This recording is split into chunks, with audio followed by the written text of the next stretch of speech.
Hello, everyone, and welcome to the quarterfinals of the StarCityGames.com Baltimore Open Weekend, part of Season 1 of the 2018 SCG Tour.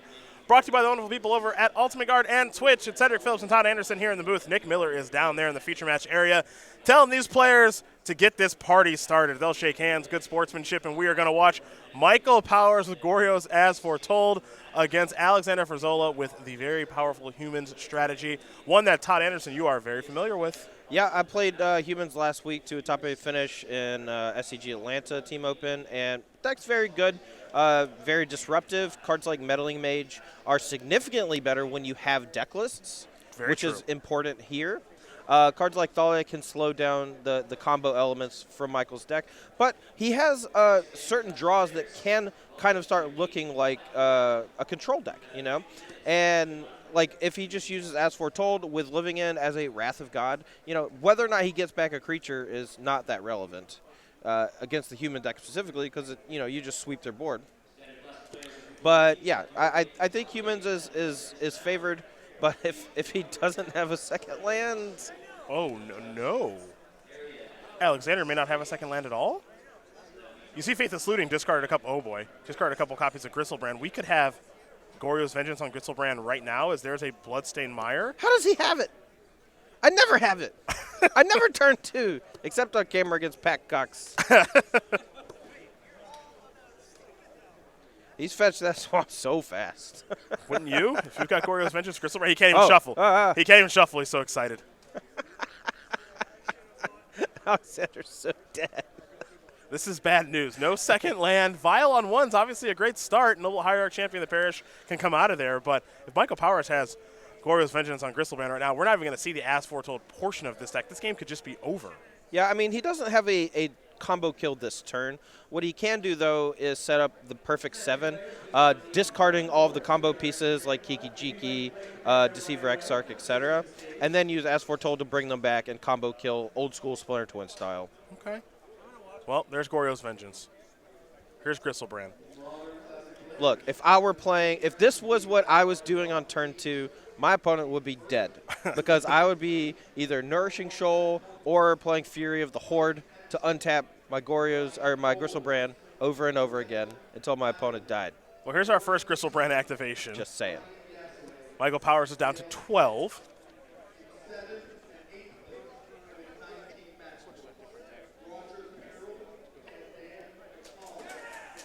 Okay, so big hit. Yep, more cards. Like I said, he's literally just digging for As Foretold, Living In, and hand, and then gonna hope to discard, you know, the 2 pieces of the combo, Splinter Twin, or Kiki Jiki, Mirror Breaker, and Deceiver Exarch. Okay. And I guess he'll also get a Gristlebrand onto the battlefield too. Sure. Huh. Let's take a look in a book. Yeah, Michael. It's Gristlebrand. What do I discard? Look, you get to pick 7. Keep at least 1 land. You know, keep at least 1 Gorios Vengeance. Probably want a Lightning Axe in case they play a Meddling Mage naming As Foretold. Yep. Yeah. I mean, you get to keep the perfect 7. It's hard, though. He has 21 cards or whatever. Yeah, he's got a lot of cards in his hand. He's got to figure out which ones he does want to keep here. Oh, yeah. Let's go back. Oh, yeah, let's keep going. Maybe he needed the Kiki Jiki, you know? Well, he found one. Yep. He's at like 5. Oh, maybe he didn't. He's laughing. Oh, no, I saw one in the back. Okay. All right, move to discard. Oh, He better have a 7 set up. I'm gonna be mad if he doesn't. Taking all this time. I wonder, can he die from Champion of the Parish right now?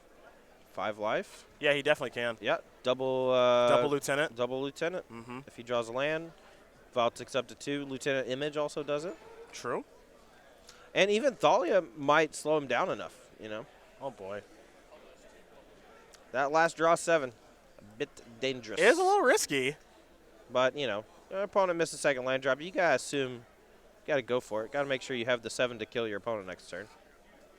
I think you want your land to be a basic. Oh, yeah, 100%. Mountain. There's a bunch of Ancestral Visions in hand. Yeah, you don't need those. Yeah, you don't need that. You don't need Faithless Looting, really. Probably want to keep at least 1 Gorios Vengeance if you can. Oh, yeah. I mean, there is a lot of value to being able to go Gorios Vengeance block with a Gristlebrand. Yeah, that's a good point. It's a tough decision. I see he's kept a Gorios. Looks like he's kept a Lightning Axe.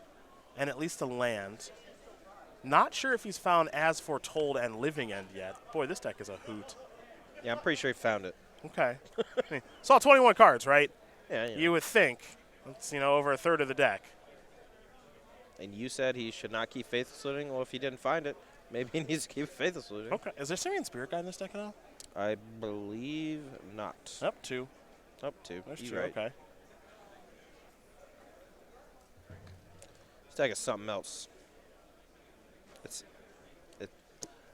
I cannot contain myself. Yeah. The hardest part is figuring out, there's an As Foretold. I saw one. All right. The hardest part is to figure out what to keep.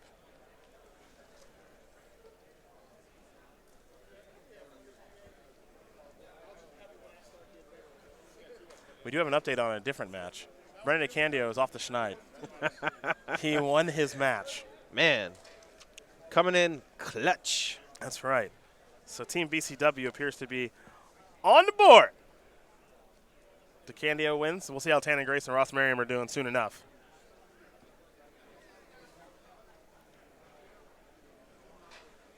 All right, discarding a ton of cards.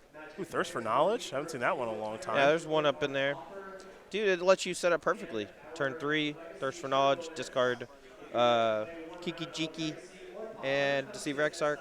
Untap, As Foretold Living In, combo you. Game over. You don't need artifacts. You want to discard 2 cards. All right, Vials on 2. Yep. No land, though. Maybe. Yep. What Not we got dead. here? Thalia. Now, that could be a problem.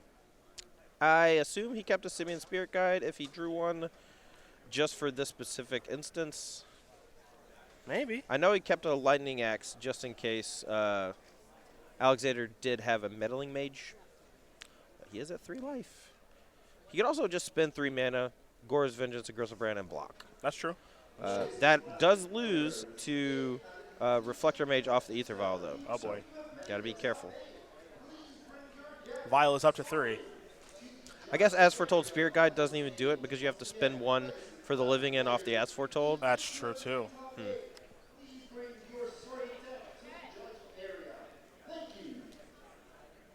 Let's see what Alexander's going to do here. If he's got Reflector Mage is not a game winner technically. It's good. How so? So Reflector Mage is a game winner if you bring back Gora's Vengeance. But if he was just like, I'll just attack. Uh-oh, what's this? Deceiver Exarch? Huh. Okay. Okay. That's not too shabby. That's not bad. Yeah, and now you can just Goryo's Vengeance next turn, get back Kiki Jiki, and kill him. He just blocks the Champion of the Parish, which is only 3 power. Ew! You blocked it. He missed. Ooh, he missed the trigger on the champion. It wouldn't. It would have just blocked the other way. Yeah. This is going to go down to 1. You are right. He would have just bought the champion if it was a 3-3 and go down to Yeah, 1. and it would have kept the Deceiver Exarch alive too. So. Gora's Vengeance, Kiki Jiki, go infinite. This is amazing. This is everything that is right about Modern right now. I'm going to make 1 million copies. I'm going to kill you. Michael Powers wins game number 1 here over Alexander Ferzola. Here's my question, real quick. I got an answer, hopefully. What are you Meddling Mage? I legitimately have no clue. There's 7 things. You want to name Goryo's Vengeance. You want to As name Foretold. As Foretold. You want to name Living End. No, you just name As Foretold. You just name As Foretold? Yeah. Okay, yeah, sure. Okay, so you name As Foretold. Goryo's Vengeance? Maybe. Sometimes. Yeah.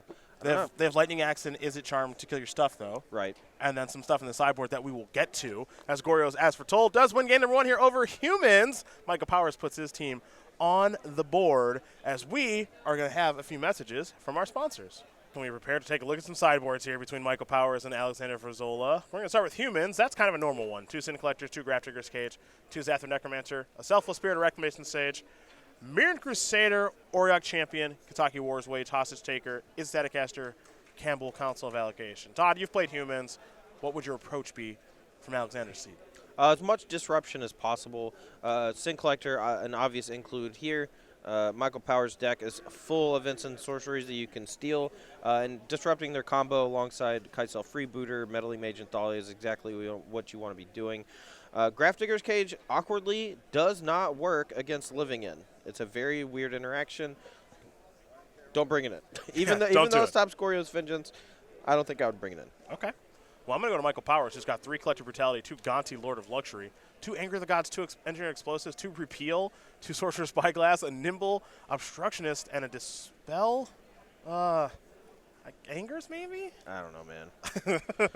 I've been staring at the sideboard for about 2 minutes while we were on break. I think it's just Anger of the Gods. Engineering Explosives doesn't do much because the casting cost is very wide between 1, 2, and 3. Like it's 12, 12, 12 or whatever with the creatures, or very similar to that. With Phantasmal Image gumming things up because it can copy whatever. Repeal seems okay as just another way to get Meddling Mage off the battlefield for a turn, though it looks pretty bad against an active Ether Vial. So normally you'd want to just target Ether Vial. I don't know. That's about it.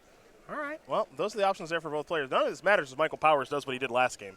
I'll tell you that much, which was just a straight-up beatdown.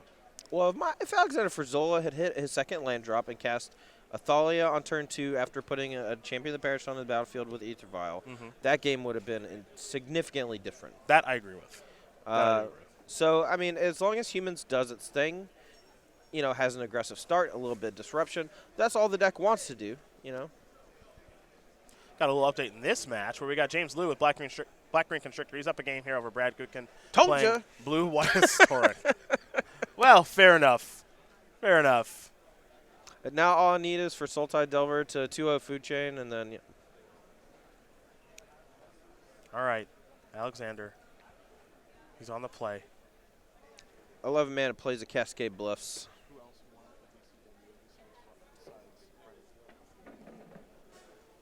All right, well, we got one team through, folks. One team is through to the semifinals, and it's Team BCW. Brendan DeCandia was able to get a win in his match over Zachary Kilney. That was white-blue mid-range over white-black aggro. And then Ross Marion with Elves was able to get by Christopher Turnbull playing Hollow One. Looks like Elves has a good matchup against Hollow One. Second time Ross has beaten it in the past 2 rounds. So Team BCW moving one step closer to finally getting Tan and Grace that trophy he so desires. Now, I think I figured out my catchphrase, Cedric. Hit me. It's, told you. Okay. Got it. Got it. You're 2 for 2. Yeah, We got ourselves a Faithless Looting here, Todd. Well, that's one of the better ones. Ben Friedman calls it the brainstorm of Modern. We'll see. We will see. It is one heck of a card. It's only been in Modern for, 7 years or however long Modern's been around, basically. And he's the first person to ever say that. Maybe he's a genius. Maybe he's pulling a Kanye. I don't know. All right, that one was good. That one was good. We'll go back over to Alexander. There's an unclaimed territory, likely naming Humans. And now, we'll see a Champion of the Parish under the battlefield. And the follow-up here will be a Kitesail Freebooter trigger on the Champion. So, this is a really nice start here for Alexander. You're going to see a hand here from Michael Powers. It's got an Izzet Charm. It's got a Cascade Bluffs. It's got a Swamp. As for Told and a couple of other lands there, he's a little bit flooded out right now is Michael Powers. Yeah, he discarded a couple lands off the Faithless Looting too. Taking the Izzet Charm's a no-brainer.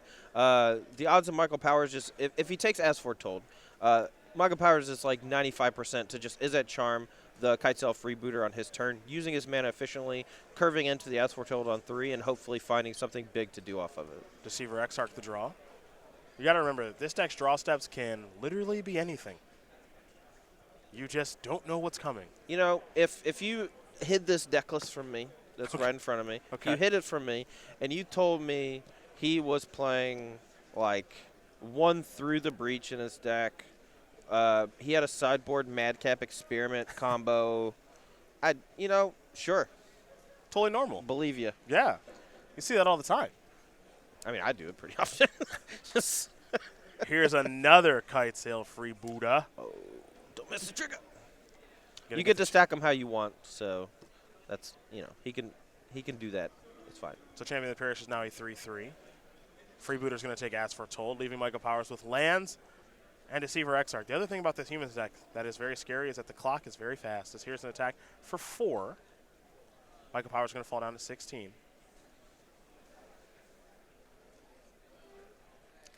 I might have a vial post-combat, absolutely. Yeah, worst possible Ether Vial ever printed. Or not printed. It's not a good time for it. No. I mean, I think he actually had the option between turn 1 Noble Hierarch and turn 2 Ether Vial, or turn 1 Ether Vial, but his turn 2 explosive start of, like, Champion of the Parish, Kite Elf Rebooter, and having a Noble Hierarch on the battlefield was a little bit better than starting with an Ether Vial. Kind of hard to pass up. Sure, that's true. But, you know, you got to do what you got to do. That's my other catchphrase. You got to do what you got to do. Just a bunch of catchphrases just coming out here in the top 8. Look, you told me to think about them. Alexander does have a copy right now of Mantis Rider in hand that he can deploy and really pick up the pace on the clock here. That'd be for 2, 3, maybe 3, 4, 5, 6, 7. It could be an attack for 9. It could be a 2-turn clock right away. Mantis Rider ends games quickly, folks. Oh, it sure does. It is one of the better cards to copy with Phantasmal Image. It was an MVP for me last weekend. Now, importantly, though, putting the Mantis Rider on the battlefield this turn pumps Champion of the Parish up to 4 power, which means that Deceiver Exarch will not be able to block it. So if he wants to prevent the most damage, he very likely has to target the Champion of the Parish. All right, well, here is a Selfless Spirit. Not great against the living end aspect of things. True. Although you can sacrifice it in response and it comes back. It's true. Also, it preemptively stops things like Anger of the Gods. Here's an attack for 2. I really hope Michael's draw step last turn was a Simian Spirit Guide, and his draw this turn is Kiki Jiki Mirror Breaker. Well, let's see what his draw step is. Just perfect kill you. He's got Deceiver Exarch in hand. Didn't get a great look at what he drew. He's got Faithless Looting hiding out in the graveyard. This will be a Cascade Bluffs. We all knew about that one already. It's like another Deceiver Exarch and a blue card that I cannot tell.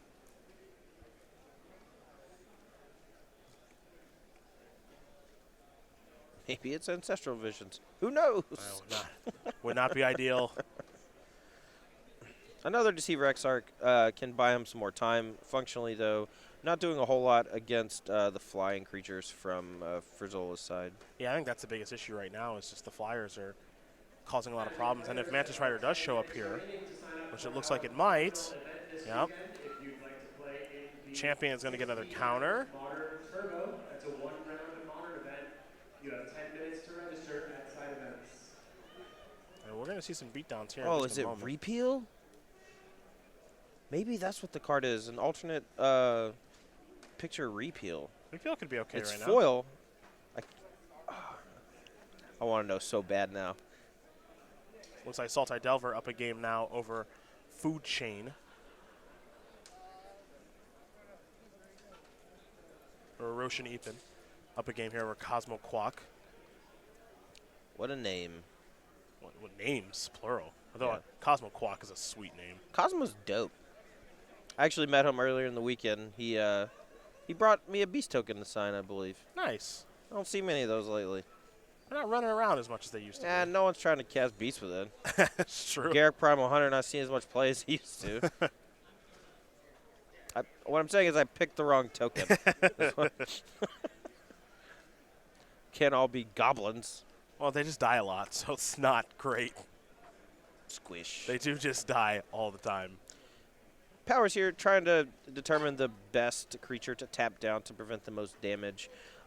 I suspect he may tap down the Mantis Rider and then just use one of his extra Deceiver Exarchs to chump block. That might be the best thing to do here. Oh, boy. He does have Repeal. He's untapping to Repeal. Yes. Interesting. All right, here they come. It's definitely a blue card. That's what's killing me. If he's untapping his land, it has to just be Repeal. Oh, I'm dying. Here it comes. Target. I haven't seen a repeal cast in years. Yep. There it is. No, Alternard, just foil. Threw me off. Also haven't seen the card in I haven't seen years. the card cast in I don't so really long. cube draft that much. Like, you know, Popper Cube or whatever. Oh, what do we got here in response?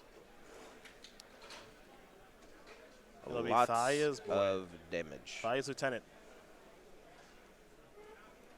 It's going to mean that these humans are attacking for even more damage. So it's 2, 4, 8. Plus the spirit's 10. Yeah, looks like powers are going to fall down to 4. I believe we still need to draw a card off the repeal, but not. There it is. There we go. Kiki Chiki, where are you? Yep, he has the land. He just needs to peel Kiki. You know, all this is flying damage. Deceiver Exarchs obviously cannot block flyers. So 10 damage to the dome. 4 life. Got to have it now. He does play 3 copies of Kiki Jiki, though. So 3 and about 40, 45 cards. Yep. Goro's Vengeance. If his other draw was like Faithless Looting and he hits. He has a Faithless Looting in the graveyard. And a land? Yes. Oh, nice. Let's go. Let's go. Fetch an island. Fetch an island. You want to fetch first, right? Yes. Thin your deck out a little bit? Yeah, but it's always on top when you do. That's true. Don't look. Sometimes I don't. He looked. He looked. He's safe. Sometimes I don't fetch just because I'm like, if I fetch to thin, you know, I'm going to lose because it's on top. Okay, man. Look, you got to believe in the heart of the cards. You're basically flipping a coin. It's either in the top 2 or it's not.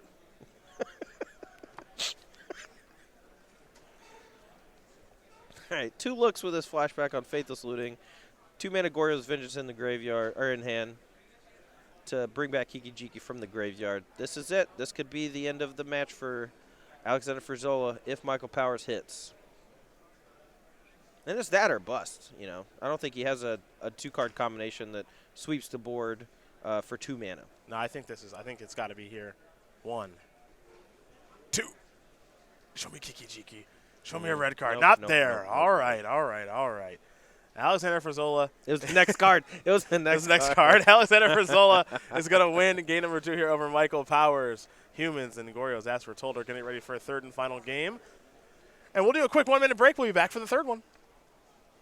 Get another game win with this deck. He's going to start things off with a Faithless Looting. Draw 2 cards and, of course, discard 2. You can already see a Simian Spirit Guide in hand. Looks like he may have added a copy of Is It Charm as well. And we want to see some combo magic here, Michael, like we saw in the first game. Yeah, I mean, being on the play here is a big deal. You know, turn 1 Faithless Looting into turn 2 Goryo's Vengeance, or even Simian Spirit Guide, as foretold, is a pretty strong start that gets under all of these disruptive 2-mana creatures from the human side. That'll be a Cavern of Souls into a Noble Hierarch there for Ferzola. Ferzola is just hoping that he is, oh boy. There's As Foretold. Okay.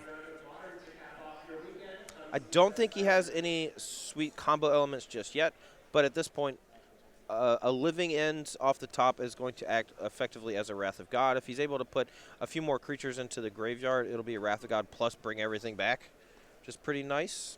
Ancestral Vision or something like that would let him draw 3 cards and find more combo pieces.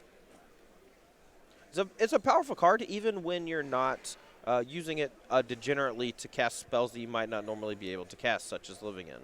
We're going to take a look at As Foretold here. You get an idea of exactly how this card works for those of you who've never seen it before. Because, as you said, it is a pretty good card no matter what you're doing. Mm-hmm. It's kind of like Ether Vial for spells. 2 words.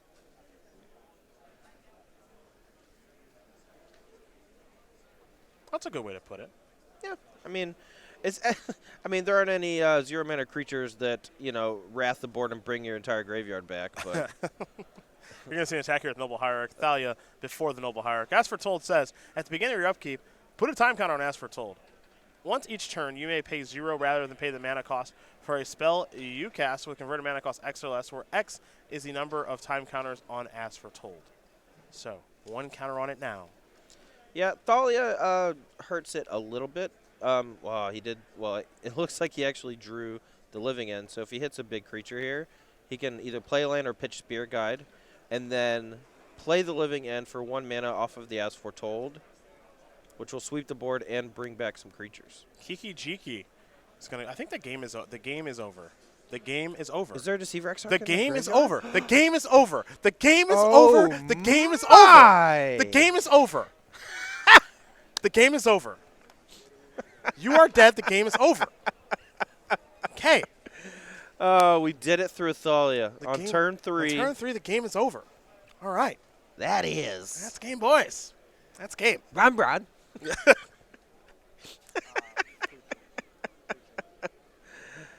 Oh, boy. He's okay. We're in the explaining how the combo works Yep. phase, I believe. Yep, this is the you're not going to like what happens phase of the game. No, and he paid a mana for that living end with a Simian Spirit Guide. He So did. And he hardcast. He hardcast Faithless Looting, yes. and now he's using the as foretold version of Living End. And the game is over. The game is over. No slaughter packs. No, that's it. Okay. That's it, All folks. right. Michael Power is going to win this match for his team as he defeats Alexander Ferzola 2-1, and that was just as fun as we hoped it would be. Good choice by our viewers at home. Yeah. Dude, Good I choice. don't care what anyone says. That's good for business.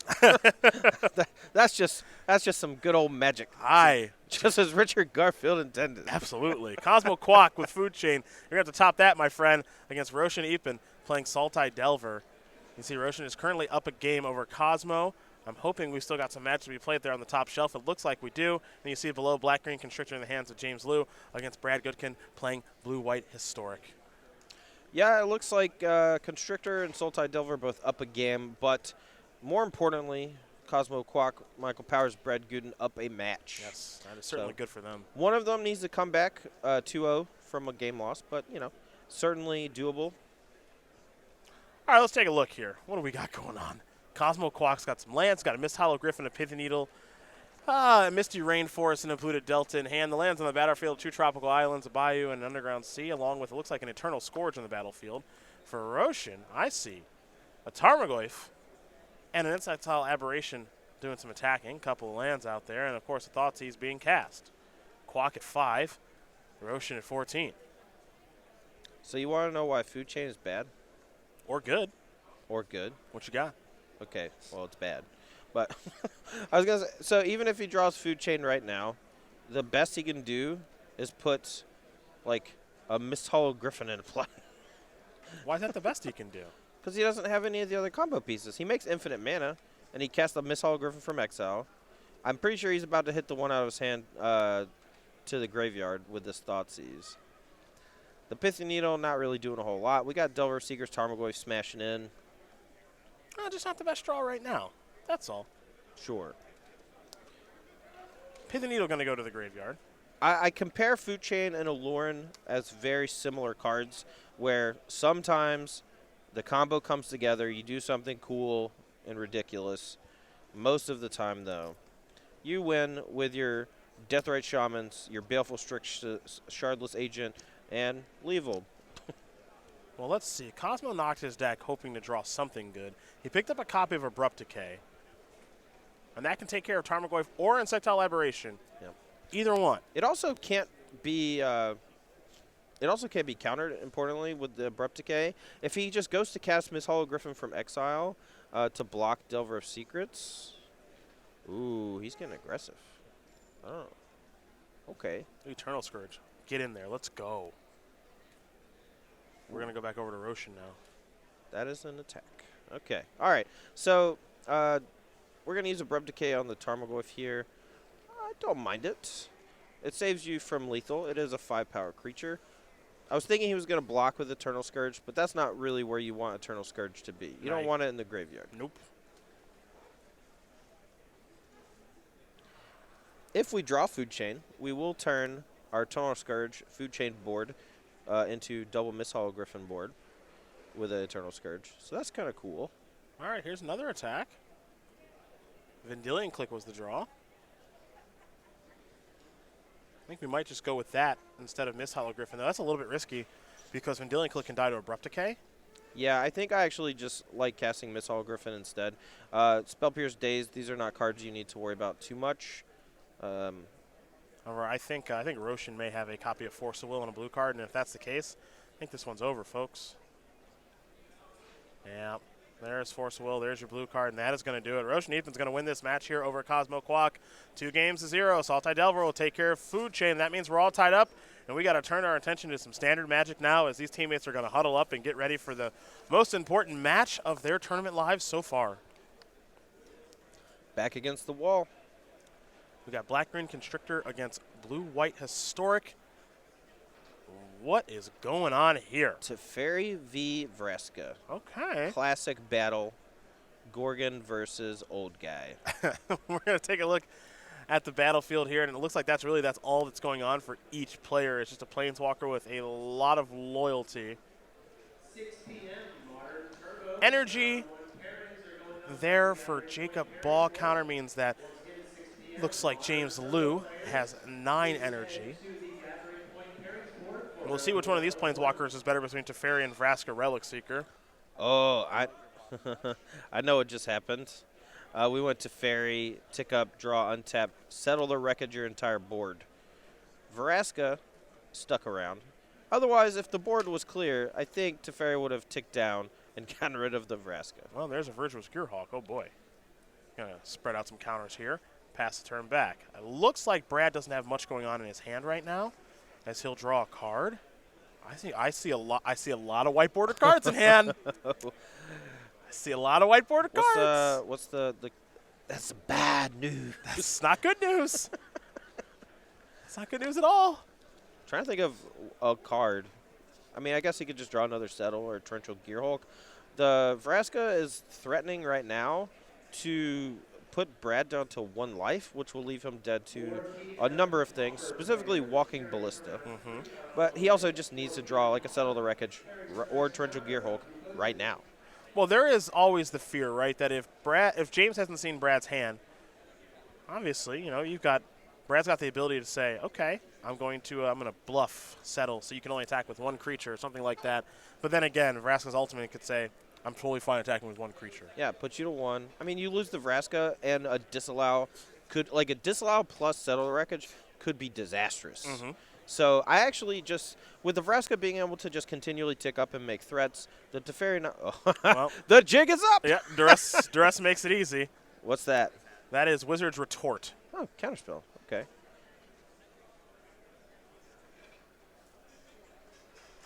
So this keeps the bluff alive. Don't mind. Got to keep up appearances. All right, puts you to 1. I don't know if we're going to be able to keep up appearances anymore. That resolved. Now what do? Do you play around to cast out, or do you play around Settle the Wreckage? See how many he's got left in his deck of each. Play around Seal Away? I think you just shove with both. Yeah? Yeah, I mean, there's only like 2 or 3 Settle the Wreckages probably, but there's Seal Away, Cast Out, etc. Show you lands. Show you lands. Yeah. Show you lands. James Liu going to win this match here over Brad Gutkin. 2-0. Those players will shake hands. Great sportsmanship between all 6, and one heck of a match, too. Unfortunately, we aren't going to get to watch more of Michael Powers